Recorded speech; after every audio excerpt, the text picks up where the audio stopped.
A little bit of a JAMU enthusiasm. Another round of applause for our panelists, please. For those of you who have not given me your questions, please raise your hand and they will be picked up. If there's someone who has one of the cards,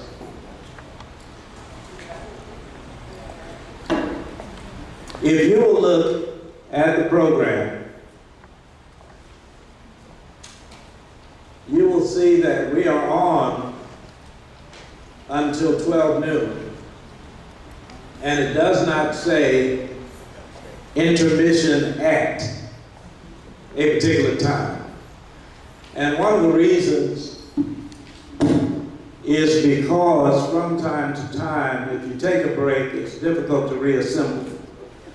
So I pray that you feel comfortable in partaking of the refreshments. If you need a personal break, to do that, but I think we can move right along.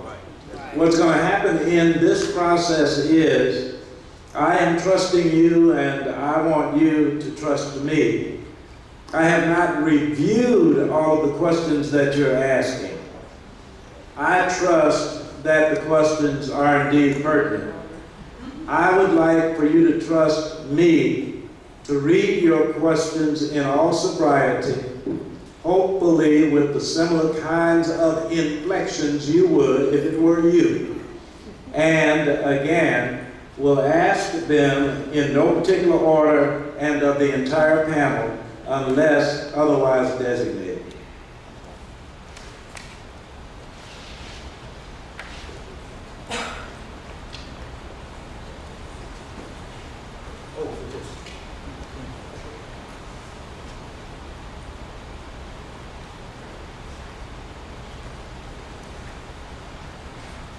And same with the panelists, if there's a requisite break that you need, feel comfortable.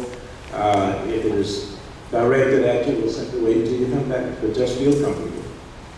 In 2011, the Kansas City, Missouri School District promoted over 500 first graders to second grade while they were still reading on a kindergarten level.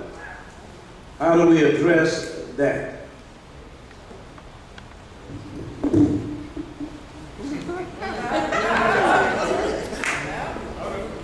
All right. Now, it's very possible that we could have put in place a state policy that doesn't allow social promotion, which is what this is called. They had one of these laws in Florida. At the third grade level, students would take a test. If they didn't pass the test, they were retained. And if they did pass, they went on. And the results have been good. The students who passed the test tended to do better. The students who were retained tended to benefit. They learned more the second time through third grade.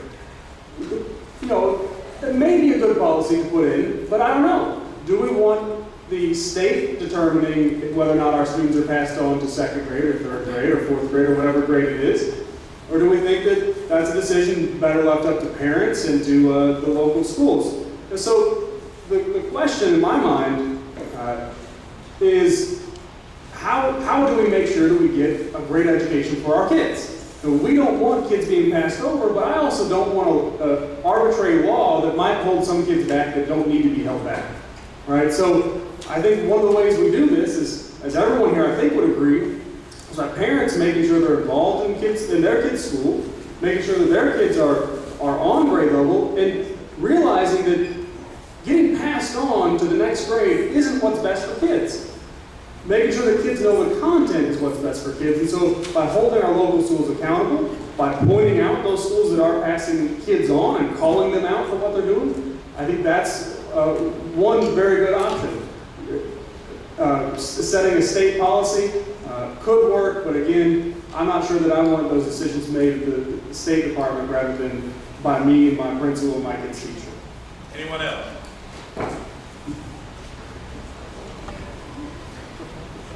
DESE staff, the Department of Elementary and Secondary Education staff, are not representative of urban and minority populations. What might we do as a community to advocate for equity and minority representation amongst those who review and guide efforts of urban districts. Well, I think both of us, but one of the things we have been doing is particularly when positions come open on the state board, are looking for folks that represent us, that look like us, to go on those boards. Where the general public comes into play is we don't always have as much influence with the governor in those appointments as we'd like to think we have. So we need you all to, one, make recommendations, and two, be willing to call the governor's office or write a letter to the governor's office and play an active role in advocating for people that look like us, that represent us. And with this question, he asked about DESE. I think that would, of course, include the board, but also the administration. I mean, the fact that DESE is not representing the folks in the urban community is of significant concern to myself and many of our Black Caucus members, something that we have, of course, recently addressed with DESE, especially in light of all the issues a lot of the urban districts are having. I will tell you that it is not, even as a legislator, and of course I represent the state, it is not my desire to continually have someone come up from DESE talking to folks within our district that don't have anyone in their top administration that looks like us. That's right. That's right. And it is of significant concern. It is not unnoticed by many of the members of our caucus. And I certainly do want folks to know that there is conversations that are being had and things that we're wanting to see, especially in light of some of these things that are coming down the pipeline and things that are progressing currently. Let me mention, by the way, if when I read your question, it does not properly represent the tenor of your question, please feel free to raise your hand, I will do the best I can. I'm just reading. That was my question. Part of it, having been a public school administrator, it's not just that they're not of color. Most of those folks come from the rural school districts. It's just not even understanding what's involved in administering education in an urban environment. Right. That's very true. And here's one of the challenges. It's not an excuse because we realize it's a part of a larger problem. But one of the challenges in also finding folks that happen to be of color is finding folks that are willing to move typically from urban areas to Jefferson City, which is a much smaller rural area for which they would pretty much have to reside to be able to obtain those jobs. So that happens to be a significant challenge for many of us from Kansas City and St. Louis in wanting more of our folks from our communities to be able to work in the state. But that, of course, entails that they move to a rural part of the state, Jefferson City, who, you know, as I said, it's not a metropolitan area. It is very rural. It's a very small city, and that many times is too much of a sacrifice from some folks from our community to be able to make that move. I asked the first question, and that really wasn't the tenor of my question, if you would. It was not really about retaining a student. It was how do we solve the reading problem beginning in kindergarten and first grade, second grade. Not to retain students, but how to intervene and intervene effectively. all right, so your question is, what do we do as it relates to early childhood development and solving the reading problem before third grade? First grade. Yeah, or first grade. Okay. I think now we just clarified that. I think it goes to the notion of the state needing to support those early childhood programs that we know are in the best interest of our kids. It's a challenge because I will tell you that pretty much all of the legislature will agree that early childhood intervention and education programs are extremely important. However, when it comes to the budget process and other legislative processes at the state, in as much as it is said to be one of the most important, I will tell you that very frequently it takes a backseat to some of those other things that they're wanting more immediately. So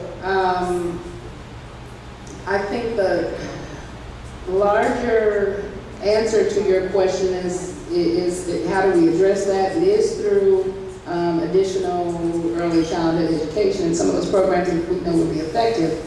The challenge for many of us that are wanting some of those things to be implemented immediately happens to be the challenge of the process just in Jefferson City, in that there is a smaller minority of those folks that are wanting it to happen more immediately than it is of the larger community that's deeming other things more important as far as allocating funds and implementing some of those programs most effectively, or some of the things that we would consider in the back burner, of course, is their forefront front burner for them. That really, again, wasn't my question was not about, early. I mean, I wasn't talking about 3 and 4-year-olds. I was talking about, all the districts surrounding Kansas City and St. Louis pretty much have reading interventionists that actually pull students out of the classroom and give them help, and they have a CMG wants you to always remember, the victory we call success goes to the best prepared. When you invest in your community, you are really just investing in yourself. Thanks.